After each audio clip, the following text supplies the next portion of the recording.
Hello and welcome to almost the football season. He's Cory Mose, he's Tyler Feldman, I'm Jeff Jones, and guys, we are bringing you into our Longhorns preseason football special. Over the next few minutes, we're going to go largely unscripted and just chat about the good, the bad. We're not going to call it the ugly, but the good, the bad, and everything in between for the Longhorns this year. And Cory and Tyler, I want to dive right in, and I'll be honest, I feel like this offseason has been one filled with optimism, filled with hype. And I'm going to shut that energy down right now. I want us to talk about what, if anything, could derail this Longhorn season. Tyler, you're right next to me, man, so let's start with you. What could get this year's UT team, which will begin the year as a top 15 team in the nation, off track? We've talked all offseason about the growth both mentally and physically by quarterback Quinn Ewers.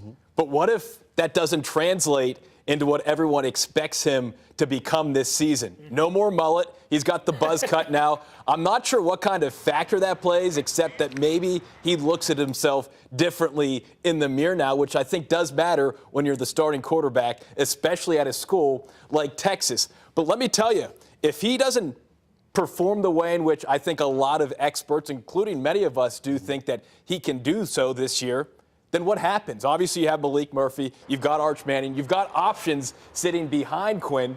But if Quinn can't get it going, if that deep ball maybe isn't there, if he's not hitting his receivers, if the accuracy isn't there, you saw that picture with the quarterback room with their shirts off, looking strong, looking beef. That's good. That's all great and good. But what if it doesn't translate? That's my big concern. He had that 3-interception game against Oklahoma State. You know, no more mullet. You got the shirtless pick, but I'm concerned if it doesn't work out the way in which we think it will. You know, you brought up that 3-interception again. I'm glad you did. That was definitely the low point, I believe, that many of us would agree, for Quinn Ewers last year. 3 interceptions against OK State, threw for under 40% completion rate in that game. What I like about that, though, if anything, what I like about the season as a whole is there was only one of those. Quinn was only asked to not lose games last year, and there was only one real stinker of a performance, and that was it. This year, he's going to be asked to do more, but if he only has one game where he doesn't meet the standard this year, like he had one game like that last year, I think that's a good sign. And I'd like to clarify that I'm not down on Quinn whatsoever. I'm just saying, what if it doesn't pan out? Obviously, no fast food either. He's eating healthier, so everything's in place for him to have a fantastic season. Yeah, I'm excited to see not only what he does on the field with the, I guess, improvement when it comes to the scheme and having another year underneath his belt, but then also, we kind of mentioned to it a little bit, but the wide receiver room being a lot more better now. The reason why a lot of these balls that didn't connect, they just didn't have the chemistry, but now another offseason with more equipped weapons, I would say, with A.D. Mitchell and Jonte Cook coming now, Isaiah Nayor coming back. It's going to be interesting to see how he does more with more. You know what I'm saying? Yeah, more weapons for sure. You mentioned the word chemistry. I'm not sure we're going to have as much chemistry with all of those weapons. You know, Jonte Cook is new, A.D. Mitchell is new. They've been working out this offseason, but how will they fit into an already packed wide receiver room? I can't wait to see it. I'm glad I'm not the person who has to put those puzzle pieces in place. Exactly. But they have a guy right over there. Thanks for joining us, by the way, sir. They have a guy who is very equipped to do that. Cory, I'll ask you the same question I just posed to Tyler. If anything is going to derail this UT team, what's it going to be? To me, I just feel like it's going to be that pass rush. I mean, not being able to get to the quarterback is a really big deal, especially in the Big 12. But when you talk about going to where you want to go, past the Big 12 championship, those guys are going to be able to sling the rock. And we saw it in the Alamo Bowl last year with Michael Penix, not getting that pressure on him, and Penix threw for over 300 yards. And so last year, the team had 27 sacks as a whole. 15 of those sacks came from people who aren't on the roster today. So it's going to be interesting to see who steps up. We talked to Barron Sorrell a couple times now this offseason, and he mentioned that his goal is for 10 sacks this season. Last year he had 5.5. So we're talking about doubling the amount of sacks that he can get personally. So that's a big goal for him. But if anyone's going to do it, it will be him because he's at the position to do so. I'm also looking at Byron Murphy to get some pressure up the middle. And, of course, Ethan Burke, see how he's been able to develop the last couple of years. So Westlake Zone. Westlake Zone out there the first or second day of camp. I forgot which one I was on the sidelines for, and I saw Ethan Burke running with the ones. And honestly, not looking out of place at all. So Westlake's own Ethan Berg could be one of the guys who is focused on and relied upon to get some pressure on the quarterback. You mentioned a lot of the good names. Something I want to make sure that we point out, because Sark points it out to us a lot, and if you follow Pro Football Focus, they verify this. As far as getting pressure on the quarterback, Texas was one of the best teams in the nation last year. They just didn't finish. Yeah. They didn't get that sack. That's what it comes down to. And one guy that's been talked about a lot this offseason from the upperclassmen is the true freshman, Anthony Hill Jr. Everyone's been talking about how they're going to be able to use him with the blitz packages and how he gets to the ball. And he's a natural pass rusher from that linebacker position. So he may not be a every down linebacker, but Anthony Hill Jr. is going to make some big strides and make some big plays, I feel like, this season in different packages. Longhorns have not topped 30 sacks in the season since 2018. That's also the last time they were top 3 in the Big 12 in sacks. If this season is going to be a success, I could see this being the year to break that streak. Yes. So that's positive. Let's get back to the negative. How about we do that? You mentioned earlier Quinn. If he takes a step back, how bad, how detrimental that'll be to the team and to the offense. Something that has been detrimental to this offense over the past 2 seasons, how ugly the deep ball looks. That's not a new thing here at Texas. We've seen that for a while now, but we definitely saw it last year. Quinn just could not connect on the deep ball really in the majority of games. He didn't have any passes go for over 50 yards last season, and that's not just air yards. That counts as catch and run yards as well. That's a big, big problem. In 4 of the 10 games that Quinn played in last season, his longest completion was fewer than 30 yards. I'm going to compare that to a national powerhouse, the 2-time defending national champs, Georgia. Their quarterback, Stetson Bennett, and I think we can all agree, if you look at him on paper, Quinn Ewers is a better quarterback, has a better arm than Stetson Bennett does. But their quarterback, Stetson Bennett, played 15 games last season, only had 2 of them where his longest completion was fewer than 30 yards. Wow. So they're stretching up defenses vertically. They're putting receivers in positions to catch the ball and get yards after catch. And Texas hasn't done that. That's going to be a big part of the offense. And if it's not a big part of the offense, this offense is going to be on the sideline more than it should. And you'd like to think that year 2 for Quinn in Sark's system, that there's that comfort with the offense to have more confidence to take those deep ball threats and actually make it a reality. I think when you talk about Stetson Bennett, he was comfortable in that Georgia system. He had been there. He had done that. And if you look, like you said, Quinn Ewers on paper, a lot more gifted, a better arm than Stetson Bennett. You'd like to think that in year 2 in this system, Quinn Ewers has the confidence to complete those deep balls. And remember, Sark mentioned it to us in the spring, and it was breaking news, but the broken hand with Xavier. With X having that broken hand last year, how much did that affect the deep ball? We don't know. We're going to see this year, now he's fully healthy. But I feel like that was something that we didn't really talk about last year because we didn't know. And so now, hopefully, with him being fully healthy, that deep ball between Quinn and X becomes more consistent because they're going to need that for this offense to be good. And you've got A.D. Mitchell now. You got Nayor healthy, back from that ACL tear. So, like you said, optimistically, the weapons are there for Quinn to take advantage of the deep ball. Yeah. The weapons are there. They'll run deep. Will the ball be there? Will be there. And that's the question. I asked that question legitimately because of some video. Now, I mentioned that, we've been at practice. Every time they allow us there, guys, we are there. We're trying to get all the information we can. And sometimes because we only see a small snapshot of practice, it's really not fair sometimes because you don't want to make these big generalizations off of 2 or 3 plays. But there is one play that we saw in practice that just is at the front of my mind. Corey, you shot this play. Xavier Worthy running a deep route, I believe it was a post route, if memory serves me correctly. He's running against air. There's no pass rush. There's no tough coverage. Tough coverage. Some tough coverage. The air here in Austin is tough. Well, this time of year it was probably 114 degrees out there. But what I'm getting at is the ball was severely underthrown. Yeah, X had to stop for it. Exactly. Literally, X had to stop for it. Yes, exactly. And so with that, I was telling Jeff, after that throw, Malik comes to the plate.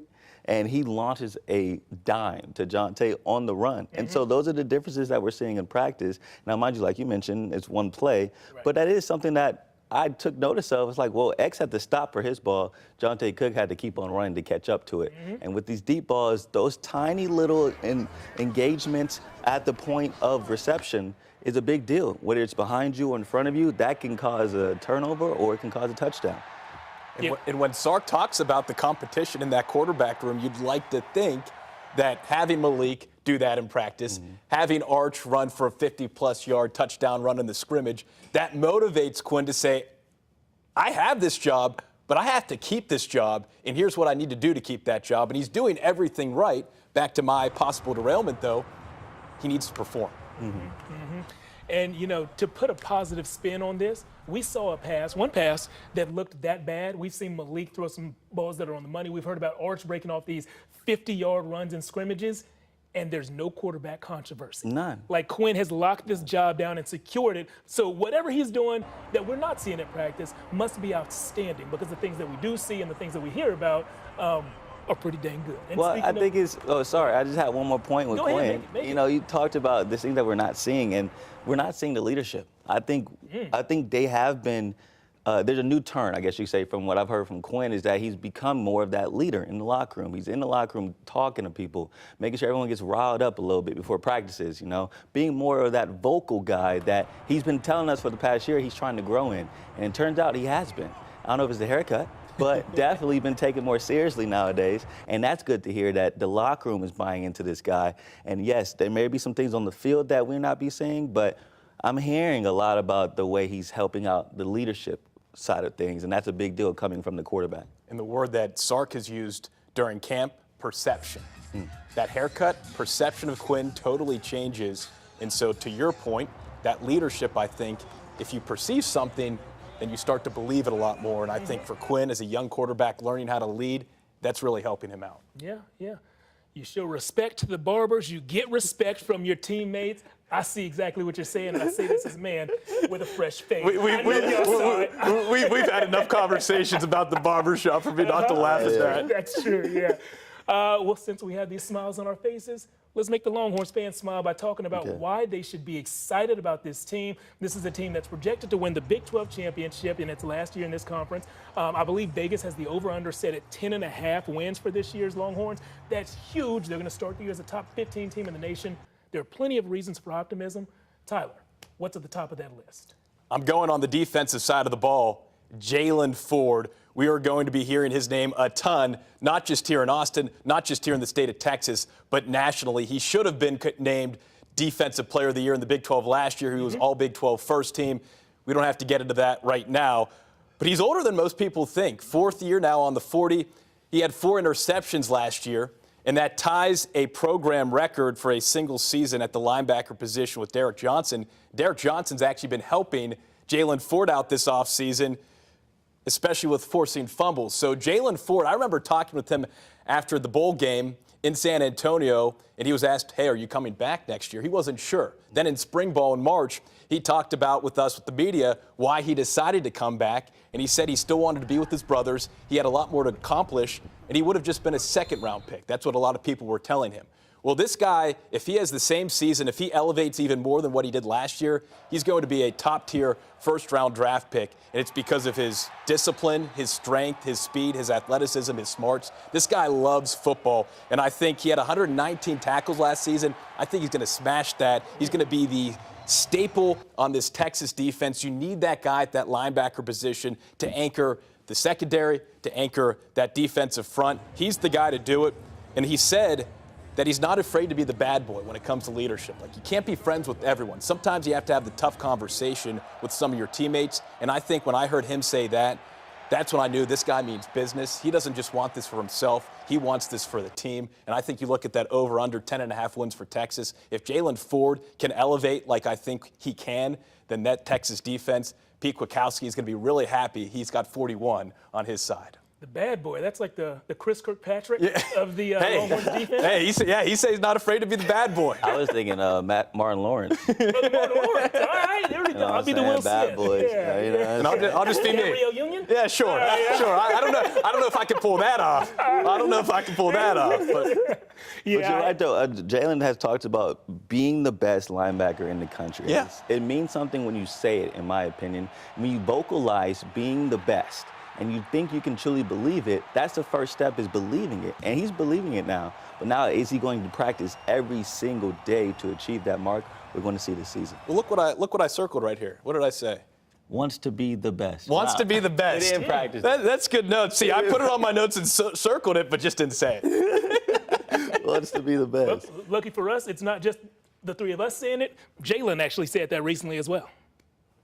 My motivation, as humble as I could be, is just telling myself every day that I wake up, I'm the best linebacker in the country. And coming out here and taking those steps, and at the end of the day or at the end of practice, I have to kind of reflect upon myself. Like, did I practice did I practice being the best linebacker in the country, or whether it's individual drills, whether it's team period, whether it's special teams, or how I encourage the younger guys. All those things kind of just me being the best version of myself that I can be. Maybe he's got to see the barber. I was looking at his hair. I was like, how does that fit in the helmet? Oh, the hair?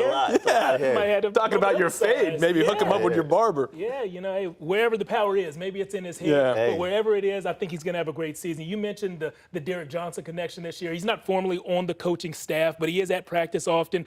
And one thing that you mentioned I want to really hone in on is the fact that DJ is focused on teaching these guys how to create turnovers. That's something that I feel like the team didn't do well enough last year.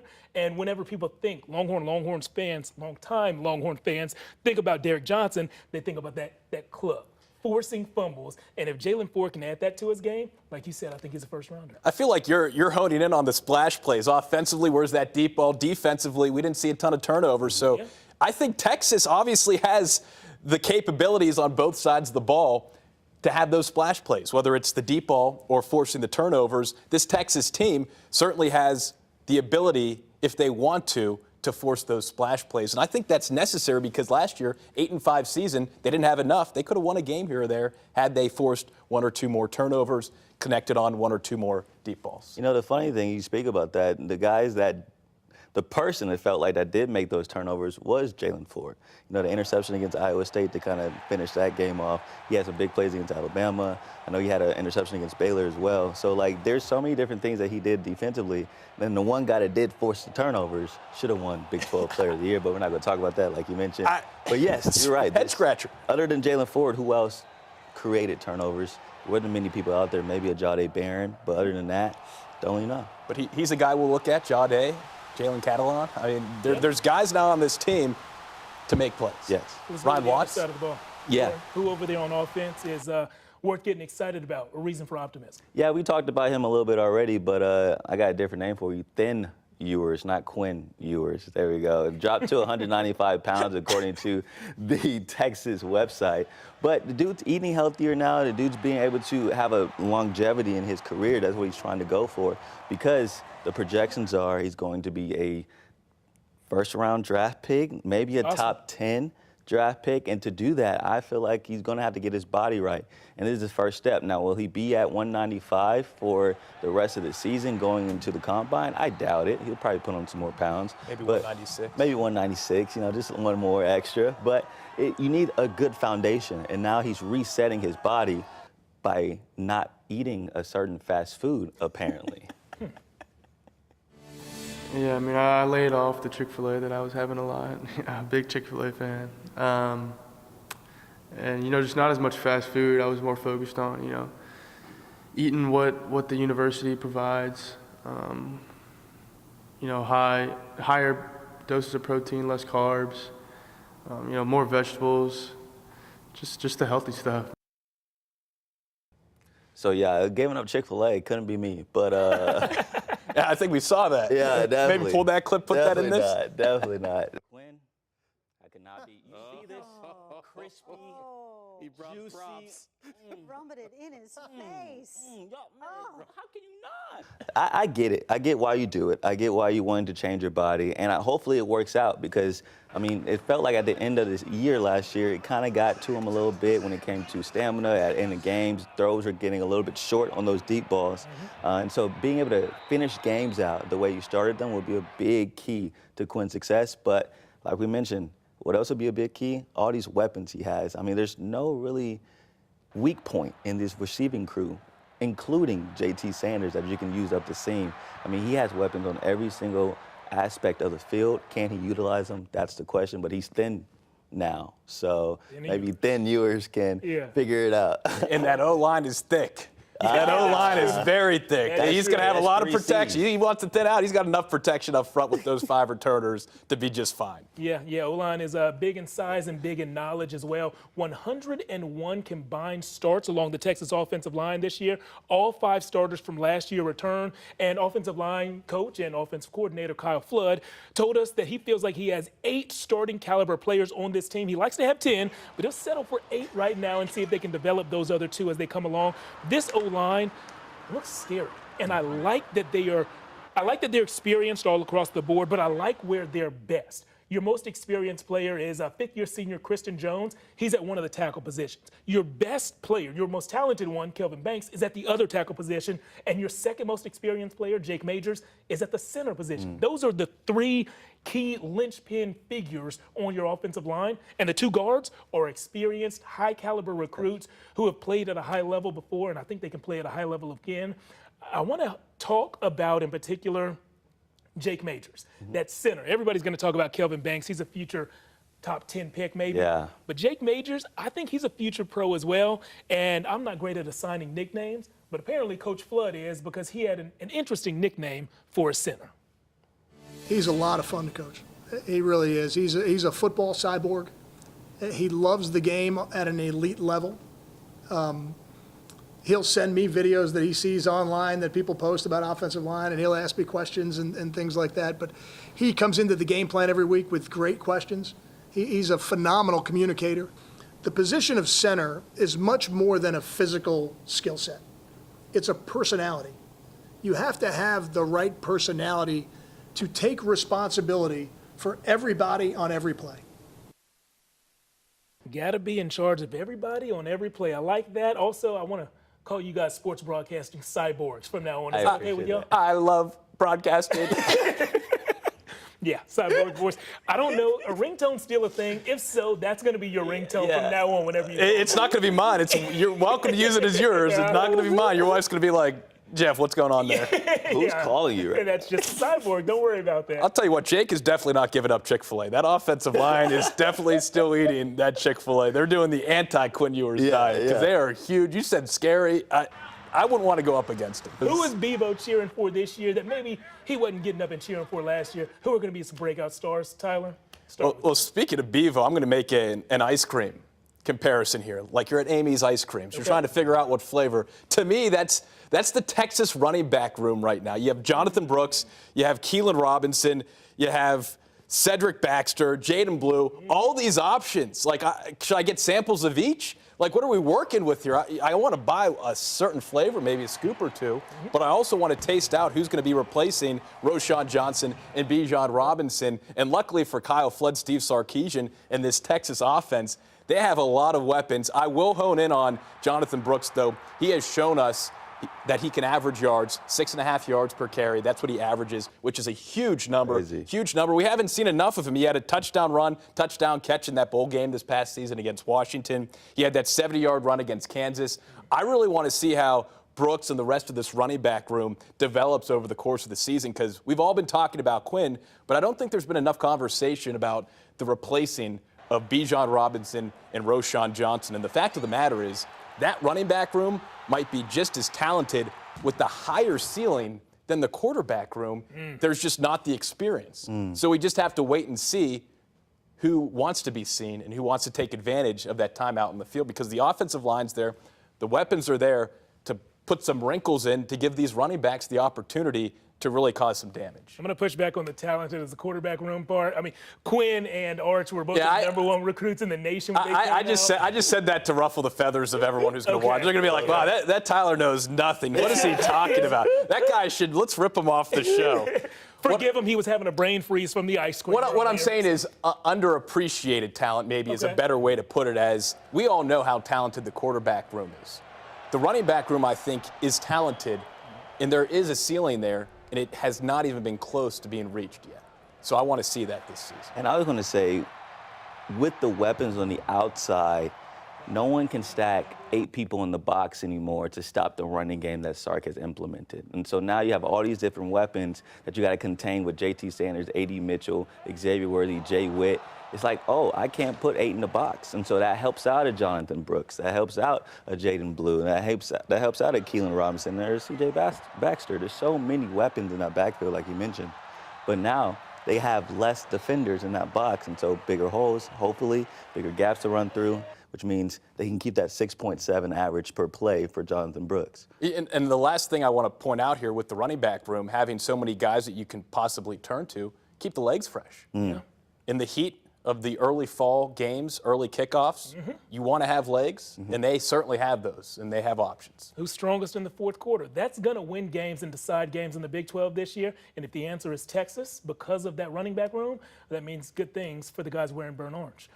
Corey, who's a breakout player that you're going to have your eye on? I just mentioned him, but A.D. Mitchell. I feel like A.D. coming over from Georgia may be the biggest transfer that Texas has gotten this offseason just because of what he brings to the table.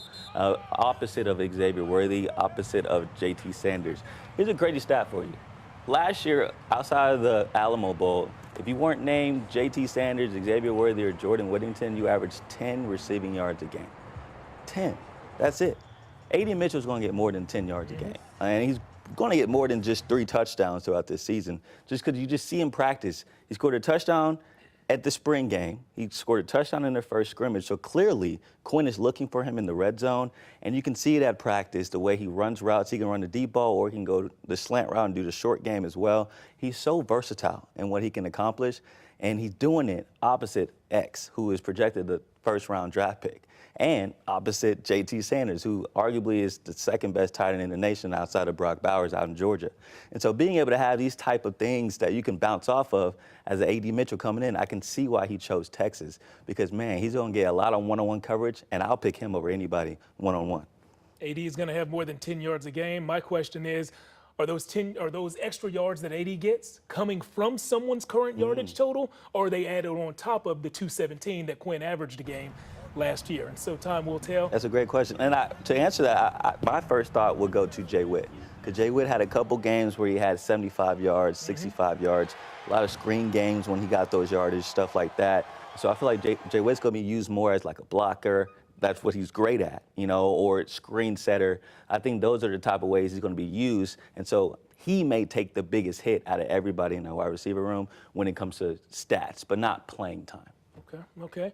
Well, a guy who got maybe more playing time than the average Longhorn fan realizes is T'Vondre Sweat. T-Sweat, as they call him, big number 93, has actually started several games this past season and played in every single game of his college career. So from the day he stepped on campus as a freshman until now, he's played in every single game that he's been healthy for.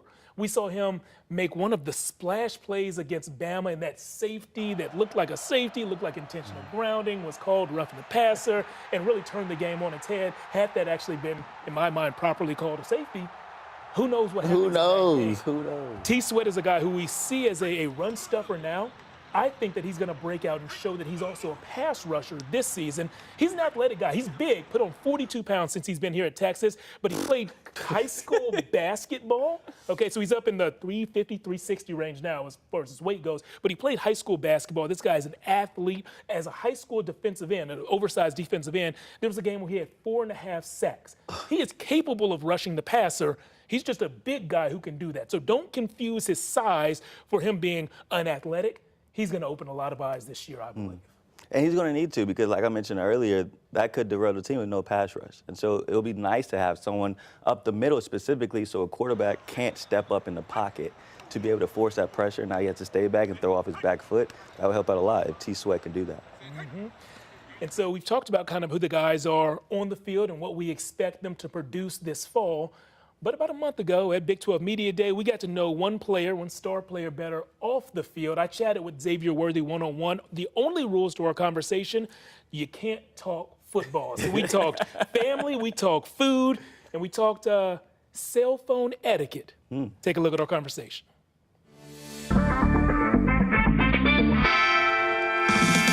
Guys, we're joined by UT star wide receiver, a man with a nose for the end zone, Xavier Worthy. Xavier, we want to get to know you better by asking you 3 random questions that have nothing to do with football. You ready for this? Let's do it. Question number 1, if you could go pro, start a career in anything other than football, what would it be? Basketball. Not even a question. I feel like I can hoop right now. I did see the social media post, I think last week, of you dunking in the Anderson High School gym. Was there anybody in the league whose basketball game reminds you of yours? A lot of people say John Morant. I don't think they say that because I have dreads now, but they say John Morant. Question number 2 for you. What are you most likely to answer? A text, a phone call, or a FaceTime? I ain't gonna lie, my phone be on Do Not Disturb. So really I'm not likely to answer neither. For a 20-minute span. Whose name is it? If you see it pop up as a text message, you're like, I gotta drop what I'm doing and check this message now. My mama. Let's put it to test. Mama, I know you're watching right now. Text him. Can you feel it vibrating? She texting you? Come on now, Mama. He would answer. Speaking of Mama, question number 3 for you. What's your favorite home-cooked meal? It's this meal she makes. It's like taquitos, but she switches it up. She makes it her own special way. And what's special about the taquitos? Do you know the recipe? No, I don't. But I know how to make it when she makes it, though. I know she makes it the chicken and stuff like that. But I know how whenever she makes the chicken and stuff, I know how to do the rest. Hang on one second. I think Mom is texting me. I got to answer this one. Hopefully it's the recipe.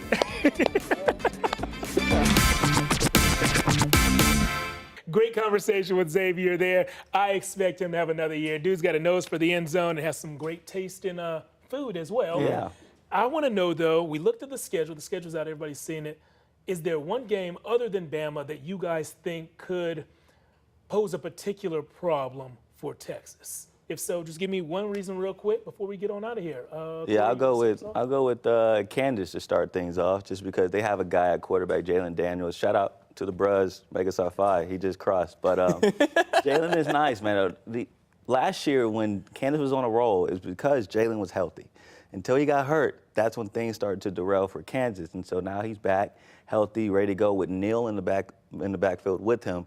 They are up there talent-wise in the Big 12, in my opinion, on the top tier of talent. Okay. And they lost to UT last year, always that revenge factor, and we all know what happened last time the Jayhawks came to DKR.